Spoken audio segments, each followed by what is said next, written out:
Hi everybody and welcome to Match Point Tennis. This is Both and today I'm gonna go through some first steps if you're new to the game. Match Point Tennis VR is the best tennis game on VR and it's completely free to drop in and start playing.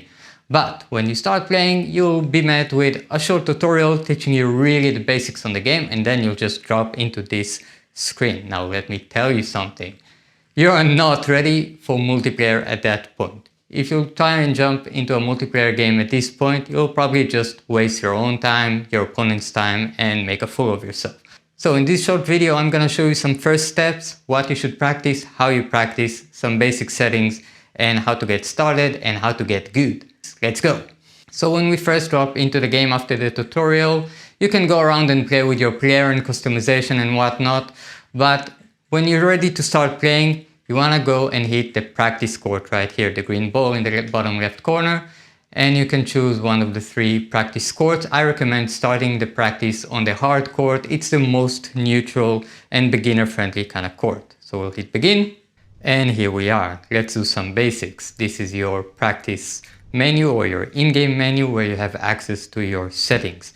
At any point, even if you started practice, you can pop that menu back up and change anything on it by bringing up your left hand and clicking your quest icon on that one.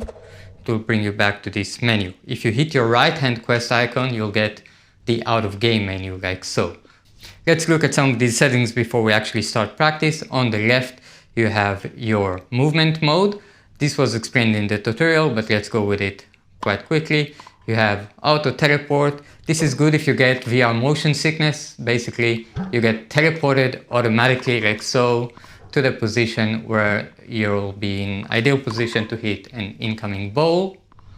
And if you want to approach the net, then you click your left hand joystick. You'll be placed close to the net. Click it again, you'll be placed far away. Something important to notice is that this movement style does not move you back. If you're close to the net and the ball passes you, you will not be moved back to it. This is a good game style if you're getting motion sickness, but you need to know that if you plan on playing on ranked, you cannot use teleport in ranked. So let's bring up the menu again. The second option is auto run. This is my recommended setting for movement in the game and what I use most of the time. It will simulate you running on the court, move you smoothly towards where the ball is going to be. So you're at an ideal position to hit. And you can use your left hand joystick by pushing it forward and backward to adjust your distance from the net, like so. And the final option is manual run, where you can freely move with your left hand joystick around the court. Manual run is pretty difficult to get in the correct position to hit the ball. You kind of need a lot of practice to learn where to be. So it's really not beginner friendly and it's a more advanced setting. So I would not start with it, even though I see a lot of beginners beginning on manual run because they think they can just set themselves up for all forehand shots, which are easier to perform. But you're very easy to trick in manual run, and also you're gonna need to learn how to hit backhand. So don't try and avoid it by using manual run. Use auto run is my recommendation. So that's it for movement speed. I'll leave it on auto run. Racket hand goes without explaining. If you're lefty, change the default from right hand to left. And physics simulation, let's talk about that quickly because the tutorial doesn't get into it almost at all, I think. You have 3 levels of physics simulation in the game that affects how much the game corrects for your handling of your racket and the ball. Novice is the lowest settings, and in this setting the game helps you a lot. You can basically do anything with the racket. I'm just waving it around now like some fly squatter or something, and I'm getting good shots over the net. That will not work in any other physics simulation. If I go more full strength, I'll get really nice, deep and accurate balls here. If I slice, I get really accurate slice because the game really helps me. And even if I'm not having proper technique, balls would go over the net, into the court, good when you're just starting and coming to grips with the game, but I would strongly encourage you to start with novice but work towards graduating to a higher physics level as soon as possible. And just like before, if you're gonna play ranked, like the more competitive play mode the game offers, you can only use amateur physics or up. Novice is not available for ranked play. But I would strongly encourage you, once you're over the first few hours in the game, to graduate to a higher physics level. So let's look at amateur physics. This is slightly more realistic physics. If I'll just swat the ball like it's like I'm holding a fly racket, I will not get such good shots in. Ball would go all over the place, like you see. I need to be more precise, more intentional with my hits, and have more proper technique, especially when I'm serving also. That's also a big difference between the two physics simulations. Novice simulation really helps you when you're serving, and amateur is less forgiving. And if we go into pro physics, to embarrass myself, let's change it so it's a mixed ball machine.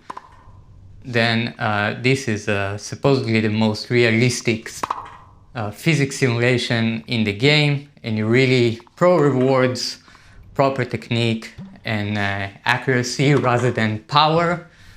So you really need to make sure your technique is on point, otherwise you're gonna be just, if I do what I did before with the novice simulations, you'll see that the balls are just dropping dead in my side of the court and not going anywhere near the lines.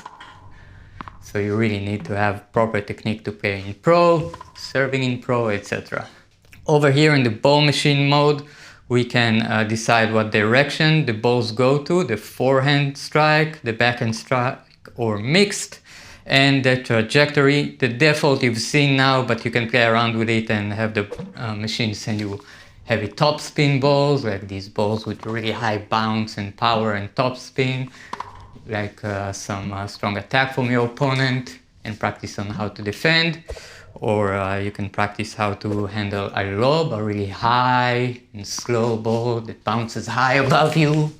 If you're, again, just getting the basics, the default setting is good. You can also always go into the customized launcher menu, which has a lot more settings for the speed, angle, and trajectory that you can play with. I will not go into it in this tutorial, so let's just continue. These are the ball machine settings, but there are also two other practice settings here, serving practice and A.I Rally. I will go into those later.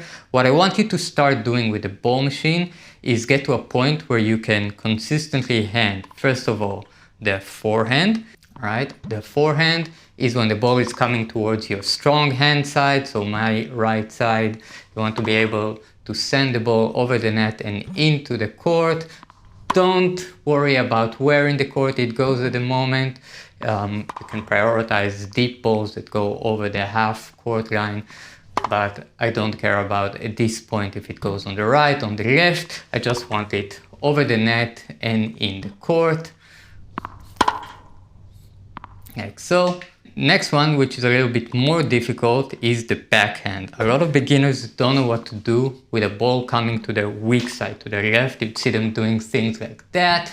That, like you can see, doesn't work. What you have to do is hit with this side of the racket, the opposite side. You can do it with a one-handed technique, like so. Or you can do it with a two-handed technique, like I prefer, like so. Now, usually it takes some time to learn how to hit backhand properly. It takes some time on the practice court, but if you still want to be able to rally and jump into games and play, it's a lot easier to learn how to do a slice. This is what I'm doing now. A slice is relatively easy to learn and to use to answer backhand balls. It's when you bring your racket up to your left shoulder and hit with a slicing motion through the ball. You would get this slow ball that goes in a high angle, usually over the net. You can also drive the slice if you want it to go further. You can sort of push your hand out while slicing to make it go further, or you can slice down to make it drop shorter.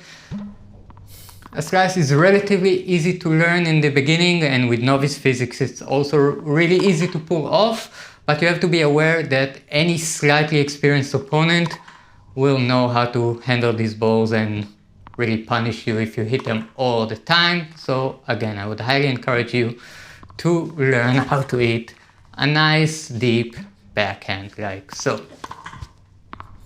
Lastly, but probably most important, you have to learn how to serve. If you cannot serve, you cannot win a match. Tennis scoring works in such a way that you cannot win a match by only winning your opponent's point. If you cannot serve over the net and into the court, you will lose all matches and you'll just be wasting everyone's time.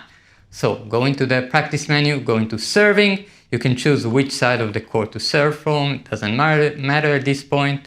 And choose your physics level and begin. Now, serving works like so. You'll be behind the baseline. You can use your left hand joystick to control your position along the line if you rather hit from the corner or from closer to the center. I usually go about a meter into the court from the center line, but you can find your own preference. Squeeze your left hand trigger to spawn a ball, and you can practice serving. Now, a lot of beginners would do this over and over until they get a grip. So let me give you a quick tip how to do a basic serve just to get you started. Later, as you get better in the game, more experience and get a better feel for it, you can pull off more powerful, fast serves. But for now, what I want you to do is hold your hand up straight and slightly above your head, all the way up, far up high, and you want to throw the ball like this, not super high. I see a lot of beginners do something like this. No need to throw the ball super high. You only want it about a meter over your head. For Americans, that will be about 3 feet above your head. And you want your mat to already be up there waiting for it, and to kind of just swipe downwards with your wrist like so. This should look like that. Give it a little practice, and soon enough you'll be hitting over the net. Alright, try and go over the center of the net where it's a little bit, you see it dips a little bit and it's a tiny bit lower, so it's easier to get over there. You'll see I'm moving my arm very little. It stays almost in place, and I'm doing most of the work with my wrist to get a ball that comes from over the net and goes down. You could try underarm. It usually doesn't work. Of course, while I'm saying it, I'm doing a ton of them, but usually they just bounce out, and also any slightly more experienced opponent will just punish you badly for hitting an underarm serve.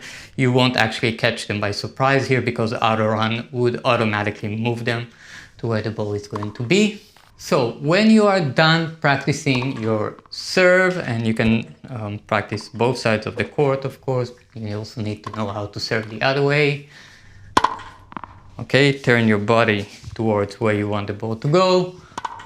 When you can do, let's say, 10 consecutive serves like this, you know you have it down. And then you're ready for the next level of practice, which is the A.I Rally or the A.I Opponent. They're actually bots, there's nothing AI about them. You can change and choose between different opponents. You see how difficult they are underneath their names there. Start with the easy ones, and just choose whatever. And what you want to be able to do, this is practice, so it's not like it doesn't count points or anything. You'll just have an opponent on the other side. You'll be able to spawn as many balls as you like and rally with the opponent. Rally means we will be exchanging shots, and doesn't matter if the ball goes in or out of the court.